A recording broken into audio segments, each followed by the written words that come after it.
श्रीपाद श्री वल्लभ चरित्रामृत श्री गुरुवे नमः. श्रीपादराजं शरणं प्रपद्ये. अध्याय 3. पळणी स्वामी दर्शन.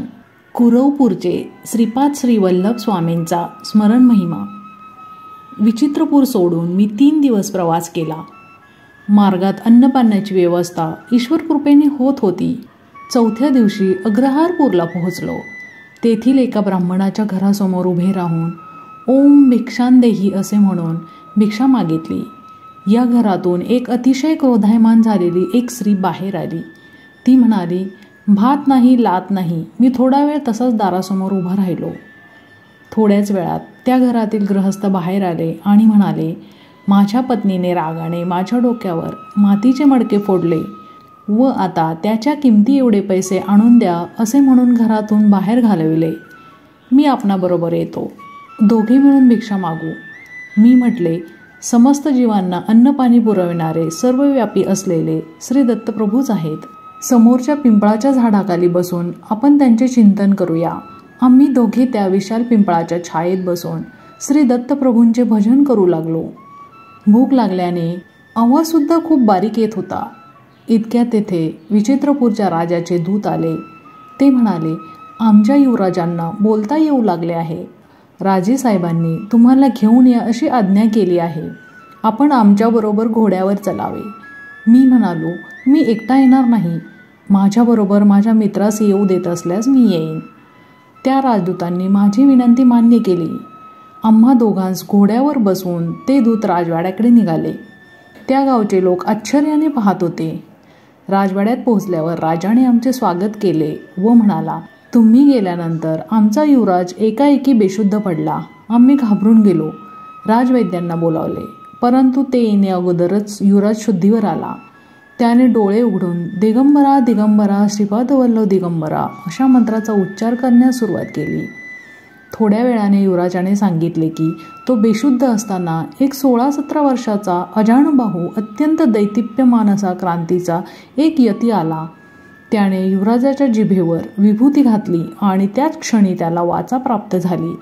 राजाने विचारले, ते यती कोण होते? श्री दत्तप्रभूंशी त्याचे काय नाते आहे हे सारे विस्तारपूर्वक सांगावे. मी सांगितले. युवराजाला दिसलेले 16-17 वर्षांचे दिव्य स्वरूप यती श्रीपाद श्री वल्लभ होते. त्यांनीच युवराजास वाचा प्रदान केली. ते श्री दत्तप्रभूंचे कलियुगातील अवतार आहेत. त्यांच्या दर्शनासाठीच मी कुरवपूर क्षेत्री जात आहे. मार्गात अनेक पुण्यपुरुषांचे संत महात्म्यांचे दर्शन होत आहे. दरबारातील सर्व लोकांनी श्रीपाद श्री वल्लभांचा एकमुखाने जय जयकार केला.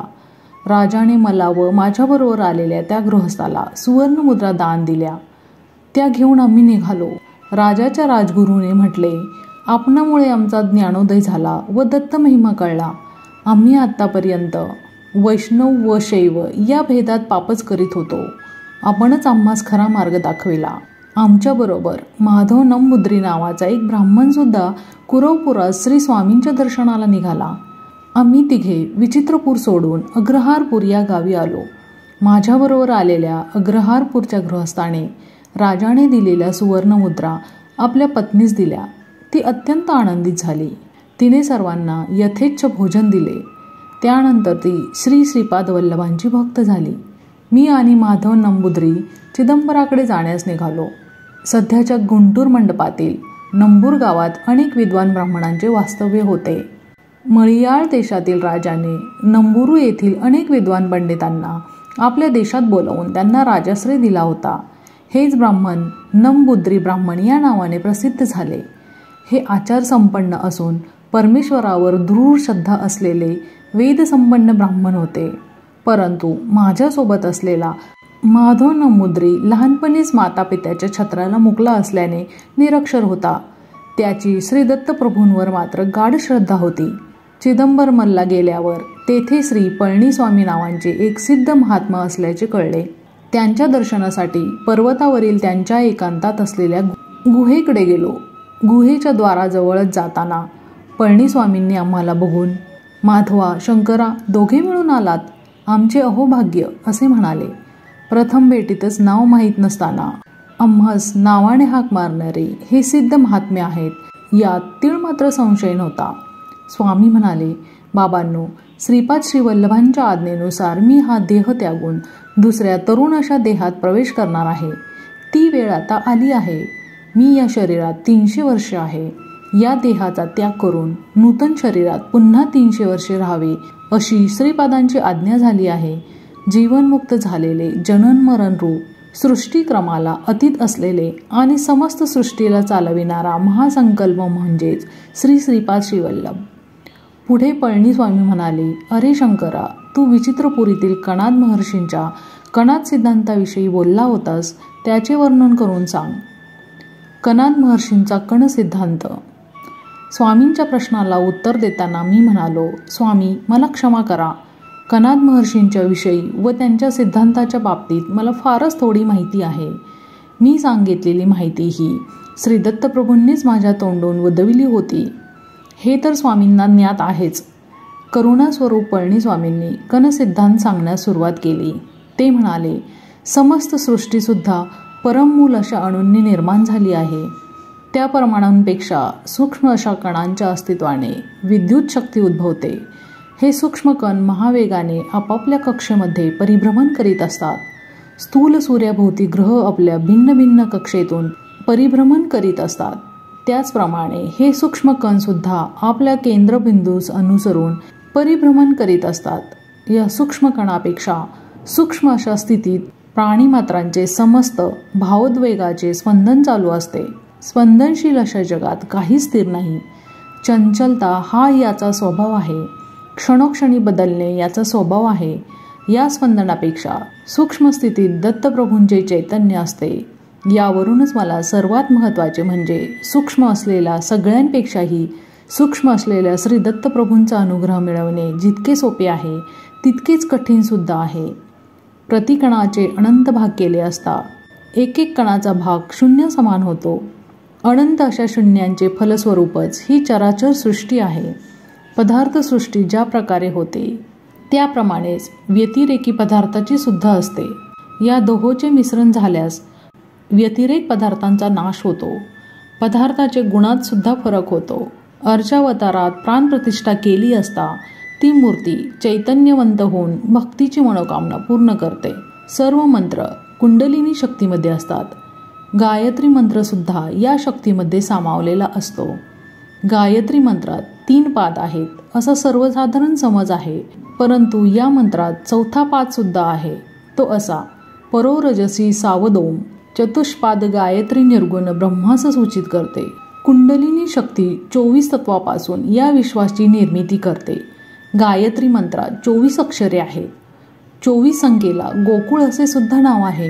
गो म्हणजे 2, कुळ म्हणजे 4. ब्रह्मस्वरूपात कोणताच बदल होत नाही. परिवर्तनातीत असते म्हणून ते 9 या संख्येने सूचित केले जाते आणि ही संख्या महामायेचे स्वरूप दर्शवणारी आहे. श्रीपाद श्रीवल्लभाचे भक्तगण त्यांना 2 चौपाती देवलक्ष्मी असे म्हणत असत. सर्व जीवांचा पतिस्वरूप परब्रह्मच आहे म्हणून पतिदेव म्हणजे 9 संख्या, लक्ष्मी म्हणजे 8 संख्या, 2 म्हणजे 2 संख्या, चौ म्हणजे 4 संख्या सूचित करते. म्हणून 2 चौपती लक्ष्मी याचा अपभ्रंश होऊन 2 चौपाती देवलक्ष्मी असा झाला. हे सर्व जीवांना 2, 4, 9, 8 या संख्येची आठवण करून देत असे. गोकुळामध्ये परब्रह्म पराशक्तीच हे श्रीपाद श्रीवल्लभ या रूपानेच आहेत. श्रीकृष्ण परमात्मा हे श्रीपाद श्रीवल्लभच आहेत. गायत्री मंत्राचे स्वरूप त्यांच्या निर्गुण पादुके समान आहे. स्वामी पुढे म्हणाले, बाबा शंकरा, स्थूल मानव शरीरात 12 प्रकारचे भेद आहेत. सर्वांना अनुभवास आलेले स्थूल शरीर सूर्याच्या प्रभावात आलेले आहे.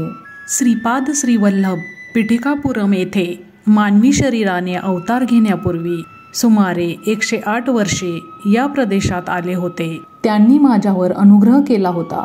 सध्या ज्या रूपात ते कुरवपूर क्षेत्रात आहे त्याच रूपात तेव्हा ते तेथे आले होते. त्यावेळी आश्चर्यकारक घटना घडली. हिमालयातील काही महायोगी बद्री केदार तीर्थक्षेत्रातील बद्रीनारायणाची ब्रह्मकमळे अर्पण करून पूजा करीत होते. ती बद्रीनारायणाच्या चरणी वाहिलेली ब्रह्मकमळे श्रीपाद श्रीवल्लभांच्या चरणांवर येऊन पडत. हे दृश्य आम्ही स्वतः नेत्राने पाहिले होते. पळणीस्वामींच्या त्या दिव्य वक्तव्याने मी अगदी भारावून गेलो. अंगी रोमांच उठू लागले. मी त्यांना विचारले, ब्रह्मकमळ म्हणजे काय? ते कोठे मिळतात? त्या फुलांनी पूजा केली असता श्री दत्तप्रभू संतुष्ट होतात असे आपल्या सांगण्यावरून कळाले. तरी कृपा करून आपण माझ्या शंकेचे समाधान करावे. ब्रह्मकमळाचे स्वरूप. माझ्या विनंतीला मान देऊन श्री पळणीस्वामी स्नेहपूर्ण नजरेने माझ्याकडे पाहत म्हणाले, श्री महाविष्णूंनी श्री सदाशिवाची ब्रह्मकमळाने पूजा केली होती. श्री विष्णूंच्या नाभीतील कमळाला सुद्धा ब्रह्मकमळ असेच म्हणतात.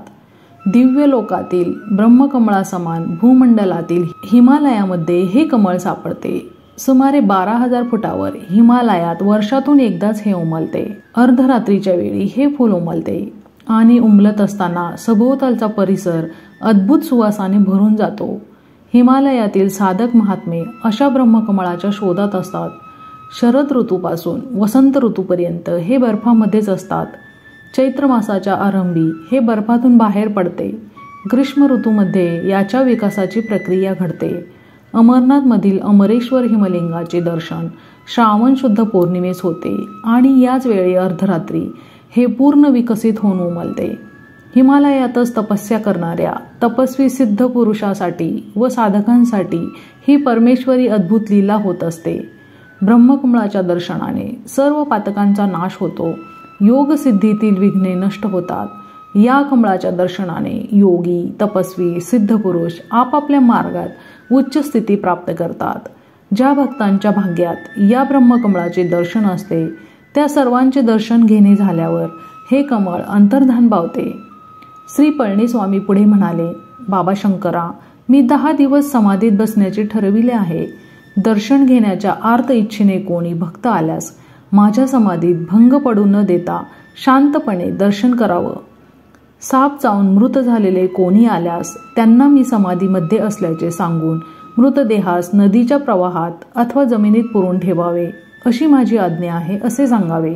श्री पळणीस्वामी बसलेल्या आसनावर समाधीस्थ झाले. मी आणि माधव दोघे मिळून येणाऱ्या भक्तांना दुरून अत्यंत शांतपणे दर्शन घडवून आणत होतो.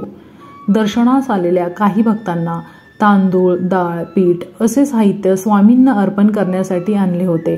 ते पाहून माधवने स्वयंपाक करण्याचे ठरविले.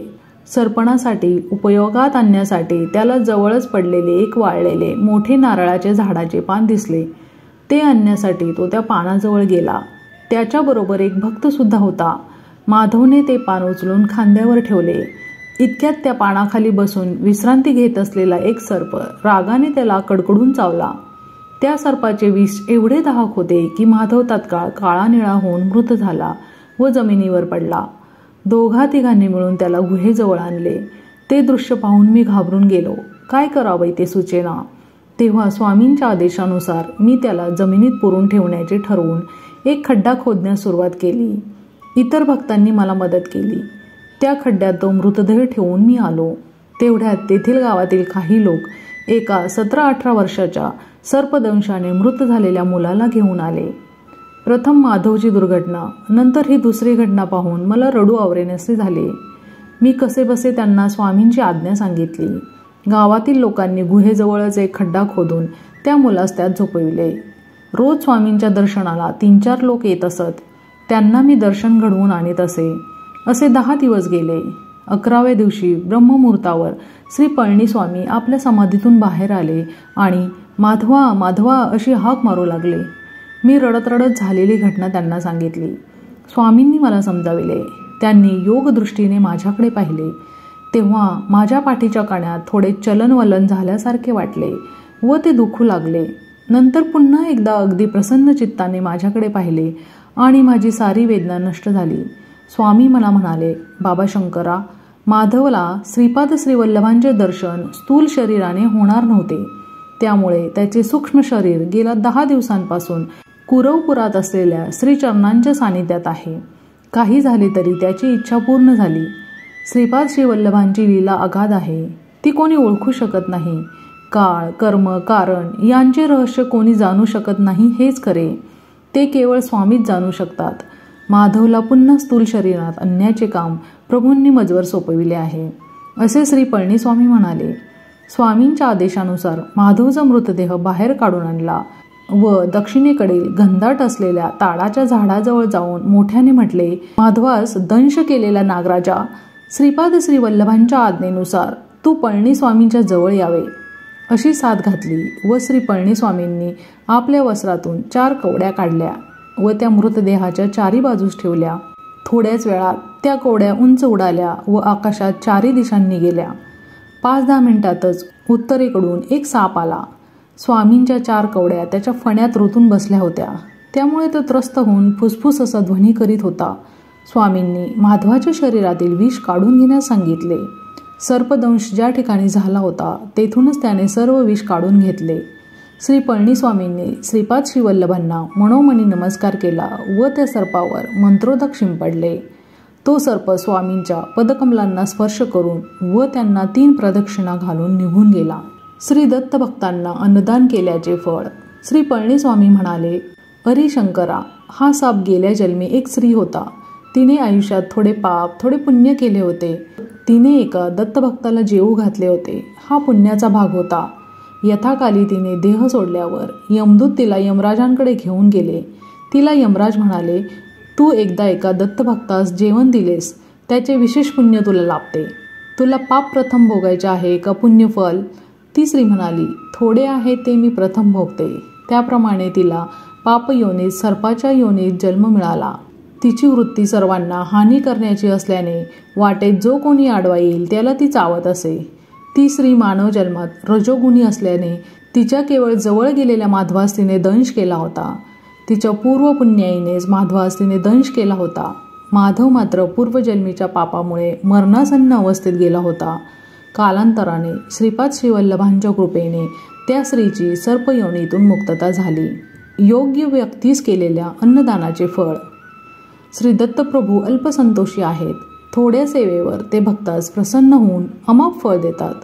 श्री दत्तांच्या नावाने कोणीही व्यक्तीस अन्नदान केल्यास व जर ती व्यक्ती योग्य असल्यास त्या अन्नदानाचे विशेष फळ लाभते.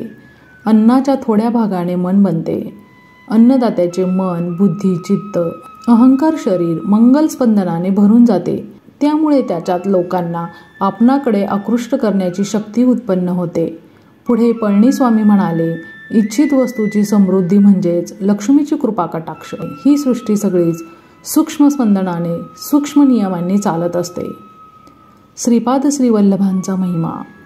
श्रीपाद श्रीवल्लभांचे नामस्मरण लक्ष्मी, धन, ऐश्वर्य, समाधान प्रदान करणारे आहे.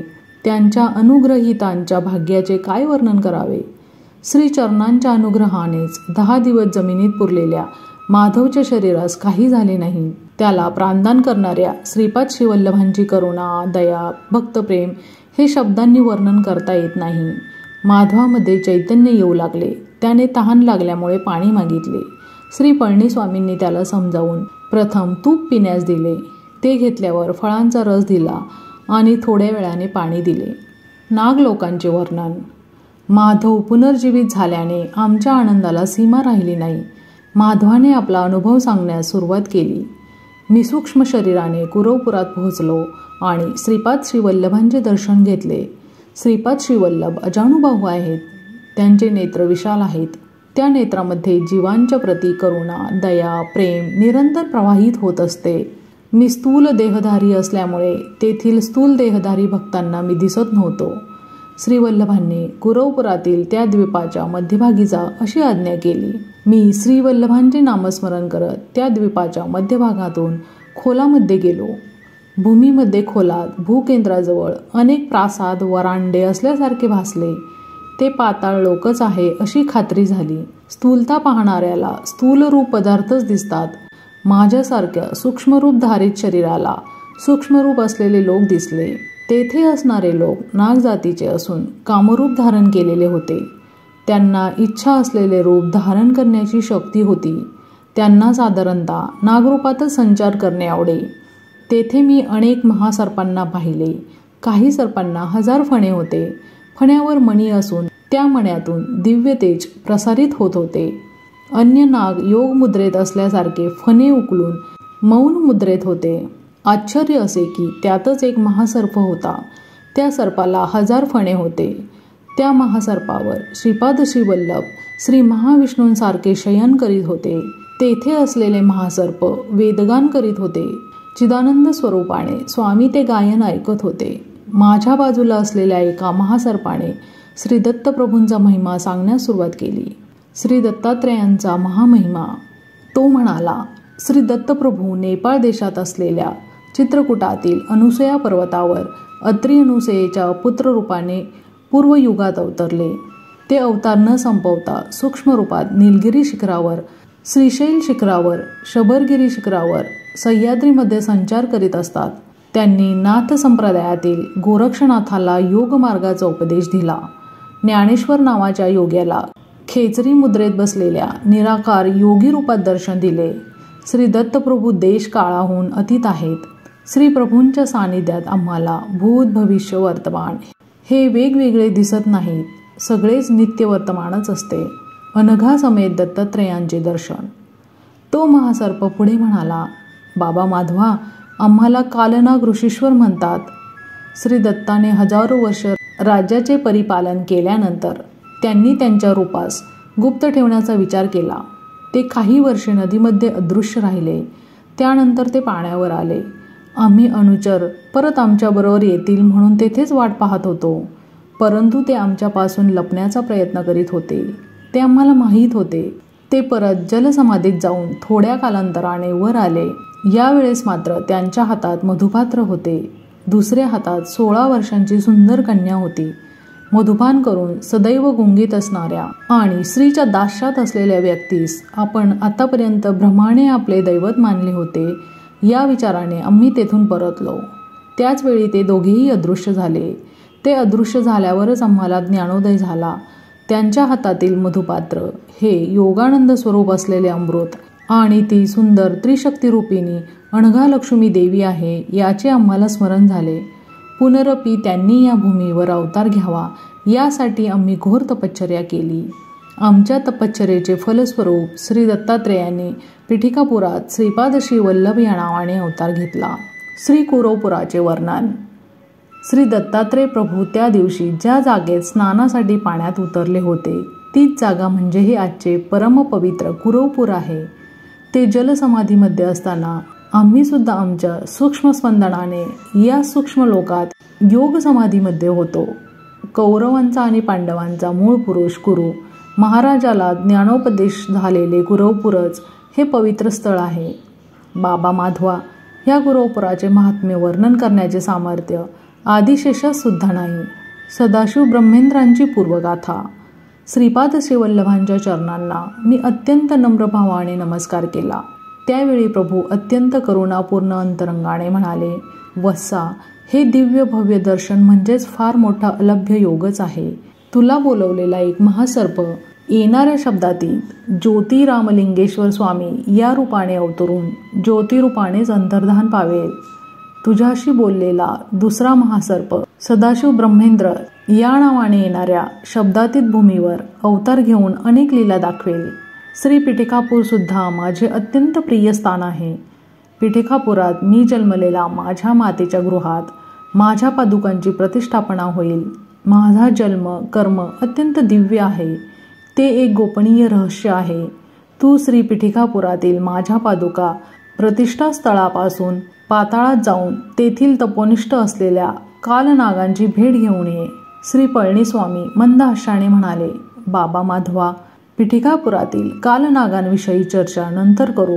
आपण सत्वरच स्नानाची पूर्ती करून ध्यानास बसावे अशी श्रीपाद श्रीवल्लभांची आज्ञा आहे. श्रीपाद श्रीवल्लभांचा जय जयकार.